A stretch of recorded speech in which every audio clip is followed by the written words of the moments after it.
CNA Bucks Traction Maintenance. Welcome to the quiz. Question 1. A resident with a history of dysphagia begins to cough and has wet-sounding respirations while eating lunch. What is the most immediate and crucial first step? Option A. Instruct the resident to stop eating immediately and lean forward slightly to encourage effective coughing and clear their airway. Stay with them and observe closely. If the cough doesn't clear, call for help. Option B. Encourage the resident to take a sip of water to help wash down the food that is causing the cough. Option C. Leave the resident to go get the suction machine set up at the bedside. Option D. Slap the resident firmly on the back to dislodge the potential obstruction. The answer is A. Encouraging natural clearing and monitoring is the first step. Option A is correct because it allows natural clearing and monitoring. Option B is incorrect because water can cause aspiration. Option C is incorrect because leaving is unsafe. Option D is incorrect because back slaps are for complete obstruction. Remember, we can take your CNA exam for you, remotely and undetected, and with 85% score guaranteed, no fails, no upfront fees, no deposit, pay only after results. Message us via number in bio to schedule your session. Question 2. You're assisting a 78-year-old resident with a history of CHF and dizziness to ambulate to the dining room. Halfway there, she stops, leans heavily on her walker, and says she feels very dizzy and like her heart is racing. She is pale and diaphoretic. What is your immediate priority? Option A. Ask her if she took her water pill this morning, as dizziness is a common side effect, and suggest she drink some apple juice in the dining room to boost her blood sugar before continuing. Option B. Quickly pivot her around and hurry her back to her bedroom so she can lie down, as getting her off her feet is the priority, then go find the nurse to report what happened. Option C. Encourage her to keep walking slowly to the dining room so she doesn't miss her meal, as nutrition is important, and report the incident to the nurse after she is seated. Option D. Recognize these as potential signs of cardiac distress. Immediately instruct her not to move, gently lower her to a nearby wheelchair or to the floor against the wall to prevent a fall from fainting, stay with her, and call out loudly for another staff member to get the nurse stat. The answer is D. Stopping the resident and preventing a fall is the priority when someone shows signs of fainting. Option A is incorrect because asking about medication and suggesting juice delays addressing the acute symptoms and does not ensure safety. Option B is incorrect because quickly turning and walking back could worsen dizziness and increase fall risk. Option C is incorrect because continuing to walk could lead to fainting and a fall. Option D is correct because it prioritizes resident safety by preventing a fall from syncope and immediately summoning help. Question 3. While providing a bed bath to an 85-year-old male resident with left-sided weakness from a recent stroke, he suddenly grabs your hand, tightens his grip, and yells, "No. Stop.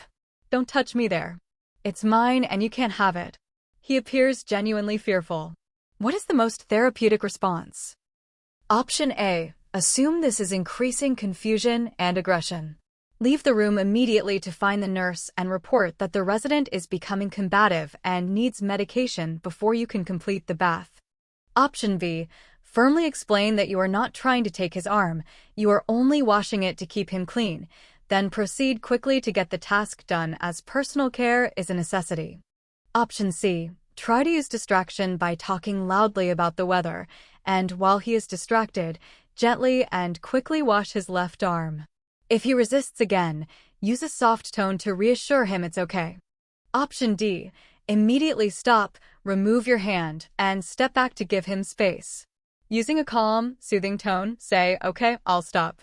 I'm sorry I scared you. My name is your name, and I'm here to help you with your bath. You seem very worried. Would you like me to wash a different part first, or would you like to take a short break?" The answer is D. Validating fear and offering choices is the most therapeutic approach for a resident who appears frightened.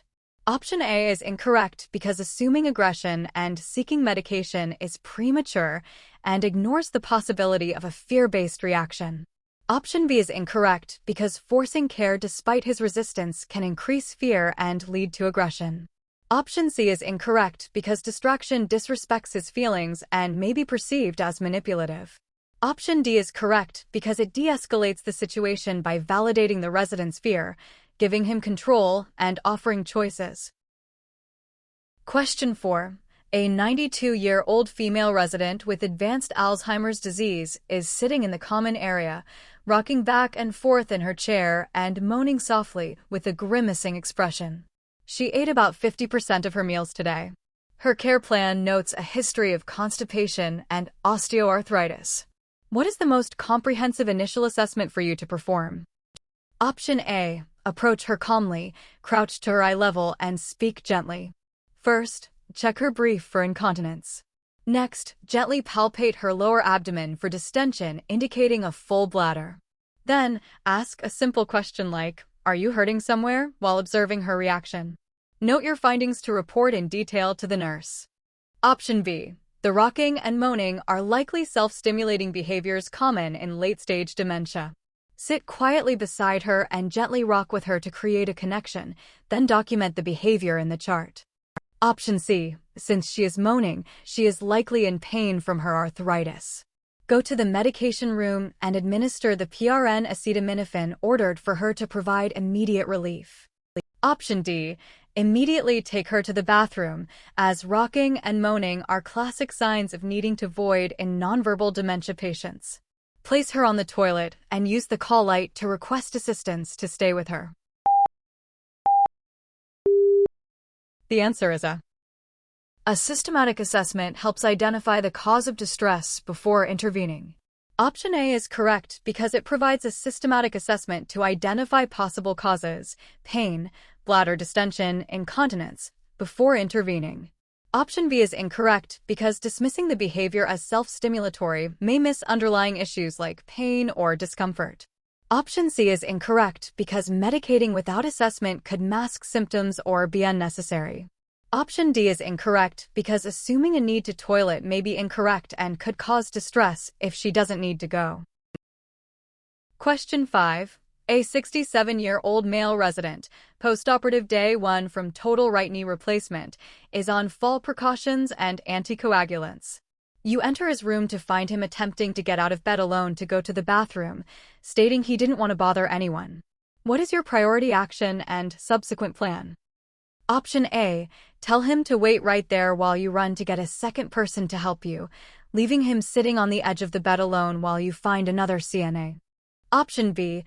Quickly rush to his side and firmly push his legs back onto the bed, scolding him for attempting to get up alone after surgery. Remind him of fall precautions, reposition him, and hand him the urinal. Option C. Calmly but quickly move to his side and place yourself in front of him to prevent him from standing. Thank him for telling you he needs help. Assess his pain level and ask if he feels dizzy. Explain you will help him safely get to the bathroom with his walker and non-slip footwear, and possibly get a second person to manage tubing and support his surgical leg. Option D. Assist him to stand up since he is already halfway there. Tell him to put all his weight on you and his good leg, and quickly walk him to the bathroom to meet his need efficiently and prevent him from trying again alone. The answer is C.